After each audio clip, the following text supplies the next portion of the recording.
ক্ষমতার ১.৫ মাসে কেবল ব্যাংক থেকেই সরকার ঋণ করেছে প্রায় ৪১,০০০ কোটি টাকা। আর ইউনূস সহ শেষ ৩ মাসে তা ছিল প্রায় ৫৬,০০০ কোটি। মূলত রাজস্ব আয়ে বিপুল ঘাটতির কারণে পরিচালন ব্যয় মেটাতেই এমন উদ্যোগ নিয়েছে সরকার। ফলে মাত্র ৯ মাসেই তা ছাড়িয়ে গেছে পুরো অর্থ বছরের লক্ষ্যমাত্রা। কেন্দ্রীয় ব্যাংকের তথ্য অনুযায়ী শেখ হাসিনা পতনের পর গেল ১৪ মাসে ব্যাংক ঋণ বেড়েছে পৌনে ২ লাখ কোটি টাকা, যাকে অর্থনীতির জন্য ঝুঁকিপূর্ণ বলে মনে করছেন বিশ্লেষকরা। আরও জানাচ্ছেন সহকর্মী আব্দুল জাহের আনাস। দীর্ঘদিন ধরেই স্থবির অর্থনীতি, বিনিয়োগের অভাবে বাড়ছে না কর্মসংস্থান, ফলে গতি হারিয়েছে সার্বিক কর্মকাণ্ড। অন্যদিকে চড়া মূল্যস্ফীতির প্রভাবে কমছে কেনাকাটার প্রবণতা, আর এসবের পুঞ্জীভূত ফল রাজস্ব আদায়ে বিপুল ঘাটতি। অর্থবছরের ৮ মাসে যা প্রায় ৭১,৫০০ কোটি টাকা। রাজস্ব আদায় কিংবা অর্থনীতিতে দুরবস্থা থাকলেও থেমে নেই সরকারের ব্যয়, যা আরও বাড়িয়েছে মধ্যপ্রাচ্যের উত্তেজনা। এ কারণে ব্যয় মেটাতে ব্যাংক ব্যবস্থা থেকে দুহাত ভরে ঋণ করছে সরকার। অর্থবছরের ৯ মাসে যা প্রায় ১,০৯,০০০ কোটি টাকা। এই অর্থ ছাড়িয়ে গেছে পুরো অর্থবছরের লক্ষ্যমাত্রাকে। যে আমরা যাতে একটা ঋণ ফাঁদের মধ্যে না পড়ি, এটা একটা মূল টার্গেট হতে হবে এই সরকারের। বুঝলাম যে এখন তারা জ্বালানি এবং ইত্যাদির কারণে ঋণ নিতে হচ্ছে, বিভিন্ন সামাল দিতে হচ্ছে, তাদের ইলেকশন প্লেজ যেগুলো আছে সেগুলো বাস্তবায়নের একটা তাদের বাধ্যবাধকতা আছে। কিন্তু আমাদেরকে সবচেয়ে বেশি যেটা জোর দিতে হবে সেটা হলো যে আমাদের সম্পদ আহরণ, রাজস্ব কিভাবে আমরা বৃদ্ধি করতে পারি। ঋণ গ্রহণের ক্ষেত্রে শেষ ৩ মাসে আরও বেপরোয়া হয়ে উঠেছে সরকার, কারণ কেবল জানুয়ারি থেকে মার্চ পর্যন্তই নেওয়া হয় প্রায় ৫৬,০০০ কোটি, যা আগের ৬ মাসের চেয়েও বেশি। আরও স্পষ্ট করলে ১৬ ফেব্রুয়ারি থেকে ৩১ মার্চ পর্যন্ত প্রায় ৪১,০০০ কোটি, অর্থাৎ বিএনপি সরকারের ১.৫ মাসেই তা বেড়েছে উল্লেখযোগ্য পরিমাণ। ব্যবসায়ী ও বিশ্লেষকদের মতে সরকার এমন আগ্রাসী ঋণ নিলে থেমে যাবে প্রবৃদ্ধির গতি। সরকার যদি এরকম ব্যাংক এবং ইয়ের থেকে ঋণ বেশি নেয়, সেটা কিন্তু আলটিমেটলি এটা কিন্তু রাষ্ট্রের অর্থনীতিকে এটা কিন্তু ক্ষতিগ্রস্ত করে। এই যে ঋণ নিচ্ছে, এই ঋণ পরিশোধ করা নিয়েও কিন্তু একটা দেখা যাবে যে সরকার সংকটে পড়ে গেছে। না, ব্যাংকিং খাতে কিন্তু একটা ভীষণ তারল্য সংকট চলছে এবং গত ইন্টারিম গভর্নমেন্ট যে কঠিন কিছু রুলস আনাতে, ক্লাসিফিকেশন রুল আনাতে অনেক ব্যবসায়ী কিন্তু নতুন করে ব্যাংকের থেকে ফাইন্যান্স পেতে পারছেন না। এবং আমরাও দেখেছি যে প্রায় অর্ধেক ব্যাংকে তো প্রায় ২৩টা ব্যাংকে বলা হয়েছে প্রায় ২,৮২,০০০ কোটি টাকার কিন্তু একটা ক্যাপিটাল শর্টফল আছে, ওরাও ফাইন্যান্স দিতে পারছে না। তথ্য অনুযায়ী ২০২৪ সালের ১ আগস্ট থেকে ৩১ মার্চ পর্যন্ত ব্যাংক থেকে সরকারের ঋণ বাড়ে প্রায় ২.৫ লাখ কোটি টাকা। মূলত এই ঋণের বেশিরভাগই নিয়েছে ইউনূস সরকার। আব্দুল জাহের আনাস, ৭১, ঢাকা। জ্বালানি ভোগান্তি কমাতে মোটরসাইকেলে ফুয়েল পাসের পরীক্ষামূলক কার্যক্রম চালু করেছে সরকার। যদিও নিবন্ধন জটিলতায় অনেকেই নিতে পারছেন না এই সুবিধা, ফলে ঘন্টার পর ঘন্টা লাইনে দাঁড়িয়ে ভোগান্তি পোহাতে হচ্ছে গ্রাহকদের। এদিকে সরবরাহ সংকটে ভোগান্তি বাড়ছে সিএনজি চালিত যানবাহনেও। আরও জানাচ্ছেন রাকিব হোসেন। রাজধানীর আসাদ গেটের সোনার বাংলা ফিলিং স্টেশন, যেখানে কিউআর কোড ভিত্তিক ফুয়েল পাসের পরীক্ষামূলক কার্যক্রম চালাচ্ছে জ্বালানি বিভাগ। নিবন্ধিত মোটরসাইকেলে দেয়া হচ্ছে সর্বোচ্চ ১,০০০ টাকার অকটেন। তবে নিবন্ধন জটিলতায় অনেকেই নিতে পারছেন না এই সুবিধা। ক্যাটাগরি রাখছে হল, কিন্তু এখানে তো মোটরসাইকেলে 3টা ক্যাটাগরি হয়, এ হল, এ ক্যাটাগরি রাখে না, এই জন্য আমি অ্যাপসাইড ঢুকতে পারতেছি না। লাইনে দ্বারা মনে হচ্ছে আজকে যারা ফুয়েল পাস নিবন্ধন করছে তারা অনেক আগেই পাচ্ছে, আর আমাদের 3 ঘন্টা ধরে সিরিয়াল দাঁড়ায় আছে। কিউআর কোড সিস্টেম হয়েছে, সিস্টেমটা সুন্দর, কম সময়ে তেল পাওয়া যাচ্ছে, ডাবল নজলে তেল দিচ্ছে, আপনার লাইন অনেক কম। ফুয়েল পাস প্রক্রিয়ার বাইরের চিত্র পুরনো। ঘন্টার পর ঘন্টা লাইনে দাঁড়িয়েও চাহিদা মতো মিলছে না তেল। এতে বাড়ছে ভোগান্তি, তৈরি হচ্ছে বিশৃঙ্খলা। এই যে সকাল 6টায় আসছি, এখন পর্যন্ত তেল পাই নাই। ইভেন আমি এর কয়েকদিন আগে হচ্ছে গিয়ে দুপুর 2টায় দাঁড়ায় রাত 2টায় তেল পাইছি, তাও আমার তেল দিছে 10টা। তো আমি সারা 12 ঘন্টায় আমি তেল পুরছি 5টা। সিরিয়াল যে কোথায় আছে এটা আমি খুঁজে পাইনি। খুঁজে না পাওয়ার কারণে এই পাম্পের তেল নাই, ইনাদের কাছে এসে জিজ্ঞেস করা হয়েছে, ইনি বলছে যে তেল আসবে 12টা 1টার পরে। এই জন্য এই জায়গা ফার্স্ট সিরিয়াল পাইছি, এই জন্য ফার্স্ট সিরিয়াল দিছি। খেজুর বাগানের মোড় বন্ধ কাছে গিয়ে এটা ঘুরিয়া বিদায় সরি নিয়ে তারপরে এখানে আসবে। হ্যাঁ, তাও তেল নেই, সবে অপেক্ষা আছি আমরা। এরা বলছে যে দিবে, এই আশায় বসে আছে, যখন দেয় তখন নিব। পাম্প মালিকদের অভিযোগ, ডিপো থেকে রেশনিং পদ্ধতিতে সরবরাহের কারণে চাহিদা মতো তেল দেয়া যাচ্ছে না। পরিস্থিতি সামাল দিতে জ্বালানির মজুদ বাড়ানোর পরামর্শ বিশেষজ্ঞদের। পামলাতে দোষটা, পামলার তেল না আসলে কোথা থেকে দেবে? ডিপুজি তাদেরকে তেল না দেয়, তারা কোথা থেকে দেবে? সব পাম্পে এই বরাদ্দটা বাড়াতে হবে, তখন এই মানুষের যে একটা ক্লাউড তৈরি হয়, এই জায়গাগুলো কিন্তু কমে যাবে। অকটেন পেট্রোলের stockpile, strategic stockpile যেটা বলে, সেটা করা দরকার এবং এটা একটু বেশি দাম দিয়ে যদি এখন কিনতে হয় তাও কেনা দরকার, কারণ যেই অসুবিধা আমরা ফেস করছি পেট্রোল পাম্পে এবং ভবিষ্যতের জন্য পেট্রোল পাম্পে কিভাবে এটা সুষ্ঠুভাবে বন্টন করা যায় সেটা চিন্তা করা উচিত। কারণ এদিকে সরবরাহ সংকটে ভোগান্তি বাড়ছে এলপি গ্যাস ও সিএনজি চালিত যানবাহনেও। রাকিব হোসেন, ৭১, ঢাকা। অর্থবছরের ৮ মাসে বিদেশি ঋণের 10% অর্থ ব্যবহার করতে পারেনি 11টি মন্ত্রণালয় ও বিভাগ। এই তালিকায় প্রাথমিক ও গণশিক্ষা মন্ত্রণালয়, আর্থিক প্রতিষ্ঠান বিভাগ এবং বেবিচকের মতো গুরুত্বপূর্ণ সংস্থা রয়েছে। অন্যদিকে বরাদ্দের চেয়ে বেশি ব্যবহারের উদাহরণ সৃষ্টি করেছে তথ্য সম্প্রচার বিভাগ। বিশ্লেষকরা বলছেন, বিদেশি ঋণে লুটপাটের সুযোগ কম থাকায় বাস্তবায়নে অনীহা থাকে একটি চক্রের। আরও জানাচ্ছেন ইমদাদ হোসাইন। দেশের উন্নয়ন প্রকল্পের বড় একটা অংশই বাস্তবায়িত হয় বিদেশি ঋণের টাকায়, কিন্তু কেনাকাটা, পরিবীক্ষণ সহ নানামুখী শর্তের কারণে ইচ্ছামতো কাজ করতে পারে না সংশ্লিষ্ট সংস্থাগুলো। ফলে বিপুল অর্থ জমে থাকছে প্রতি বছরই। বিদেশি ঋণের টাকায় প্রকল্প বাস্তবায়নের দুরবস্থার করুণ চিত্র উঠে এসেছে আইএমএডির প্রতিবেদনে।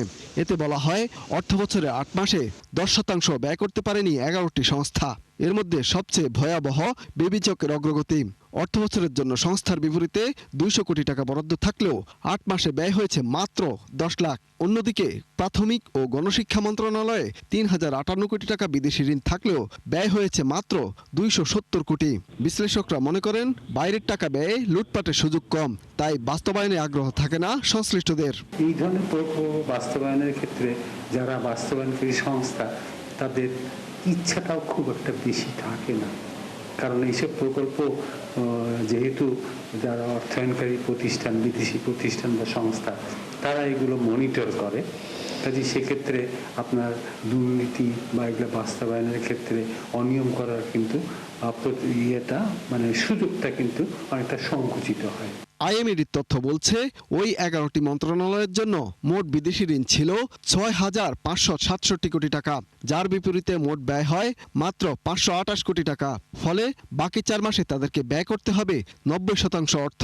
শুধু তাই নয়, চ্যালেঞ্জ রয়েছে সার্বিক এডিপি বাস্তবায়নেও, কারণ মার্চ থেকে জুন পর্যন্ত ছাড় করতে হবে বরাদ্দের 70% বা প্রায় 1.5 লাখ কোটি টাকা। সেখানে যদি শ্লথগতি হয় তাহলে অন্যান্য জায়গা এবং প্রবৃদ্ধির উপরেও একটা নেতিবাচক প্রভাব পড়ে। সো এইটা পুনর্বিবেচনা করে আগামীতে এই ধরনের প্রকল্প নেয়ার ক্ষেত্রে এই সমস্যাগুলি সমাধান করেই আমাদেরকে অগ্রসর হতে হবে। যেসব প্রকল্পগুলিতে বৈদেশিক ঋণের একটা বড় কম্পোনেন্ট আছে, সেখানে কি জন্য এগুলো বাস্তবায়িত হচ্ছে না সেটার পুনর্মূল্যায়ন করা দরকার। চলতি অর্থবছরের এডিপিতে মোট বিদেশি ঋণ 72,000 কোটি টাকা। 8 মাসে যেখান থেকে ব্যয় হয়েছে 1/3 কিছু বেশি। ইমদাদ হোসাইন, ৭১, ঢাকা। জ্বালানি ব্যয়, সরবরাহ সংকট আর পরিবহন খরচ সব মিলে নিত্যপণ্যের বাজারে বাড়ছে চাপ। 1 বছরের ব্যবধানে মাছ, মুরগি থেকে শুরু করে শাকসবজি প্রায় সব কিছুরই দাম বেড়েছে উল্লেখযোগ্য হারে। এর সরাসরি প্রভাব পড়ছে মধ্যবিত্ত ও নিম্ন আয়ের পরিবারের খাবারের টেবিলে। আরও জানাচ্ছেন মেজবা হাসান। জ্বালানির বাড়তি খরচের প্রভাব এখন যেন স্পষ্ট হতে শুরু করেছে নিত্যপণ্যের বাজারে। গেল 1 বছরের ব্যবধানে মাছ, মুরগি ও বিভিন্ন সবজির দাম বেড়েছে কয়েক গুণ। সংসারের ব্যয় মেটাতে হিমশিম খাচ্ছে সাধারণ মানুষ। এ যেমন সুমনা ও আলমুসা।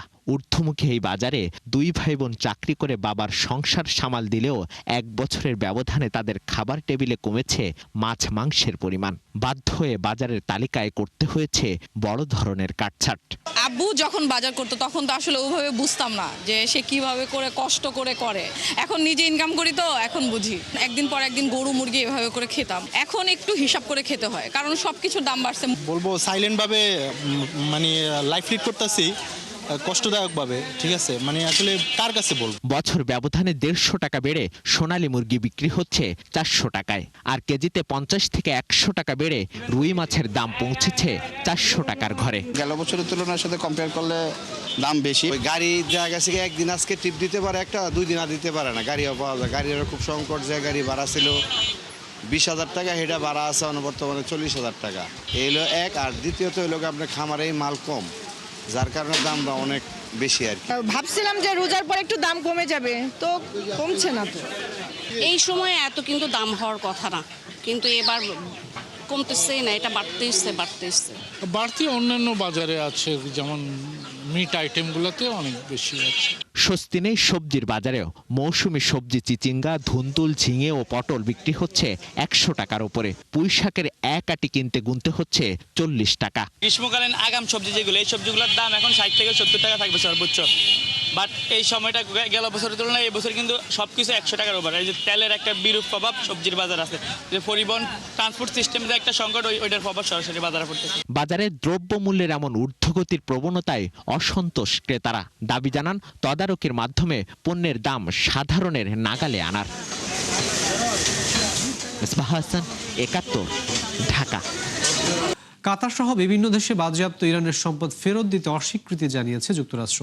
এর আগে ইরান দাবি জানায় স্থায়ীভাবে যুদ্ধ বন্ধের জন্য অবশ্যই বিভিন্ন দেশে জব্দকৃত তেহরানের সম্পদ অবমুক্ত করতে হবে। রয়টার্সের তথ্য মতে বাজেয়াপ্ত সম্পদ ফেরত দিতে সম্মত হয়েছে যুক্তরাষ্ট্র, যদিও তা অস্বীকার করেছে হোয়াইট হাউস। বৈশ্বিক জ্বালানির মূল্যবৃদ্ধির ভয়াবহ প্রভাব পড়েছে যুক্তরাষ্ট্র। মার্চে দেশটির মূল্যস্ফীতি বেড়ে দাঁড়িয়েছে 3.3%, যা ফেব্রুয়ারিতেও ছিল 2.4%। মার্কিন শ্রম দপ্তরের তথ্য মতে 2022 সালে ইউক্রেনের রুশ আগ্রাসনের পর এটি সবচেয়ে বড় মাসিক উল্লম্বন। বিশ্লেষকদের মতে গেল মাসে হরমুজ প্রণালী বন্ধে বৈশ্বিক জ্বালানির মূল্যবৃদ্ধিতেই বেড়েছে মূল্যস্ফীতির হার।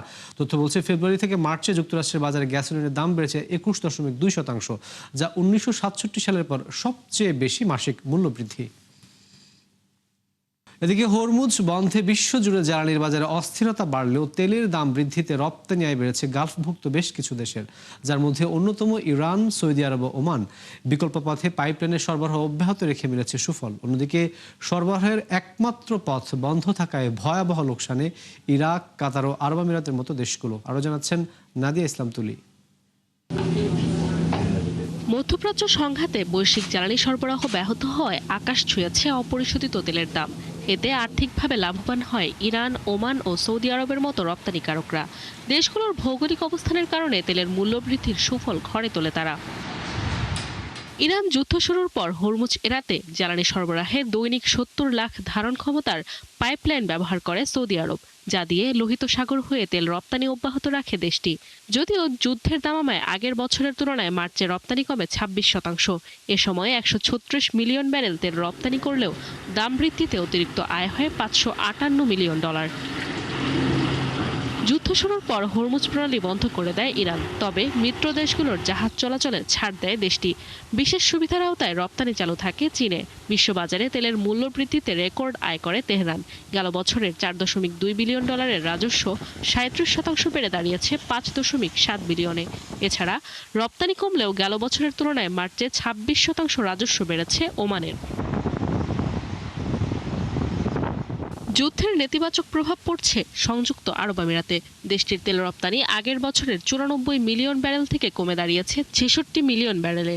আরও খারাপ অবস্থা কুয়েতের। এক বছর আগের 45.5 মিলিয়ন ব্যারেলের তেল রপ্তানি কমে দাঁড়িয়েছে মাত্র 8.9 মিলিয়ন ব্যারেলে। হরমুজ বন্ধে নাজুক অবস্থায় কাতার। মার্চে তেল বিক্রি থেকে দেশটির আয় কমেছে অর্ধেক। আগের বছর $1.2 বিলিয়ন আয় করলেও যুদ্ধকালীন সময়ে তা এসে দাঁড়িয়েছে মাত্র 600 মিলিয়নে। ভয়াবহ পতনের মুখে ছিল ইরাকও। এক বছর আগের 101 মিলিয়ন ব্যারেল তেল বিক্রি নেমে এসেছে 17 মিলিয়নে।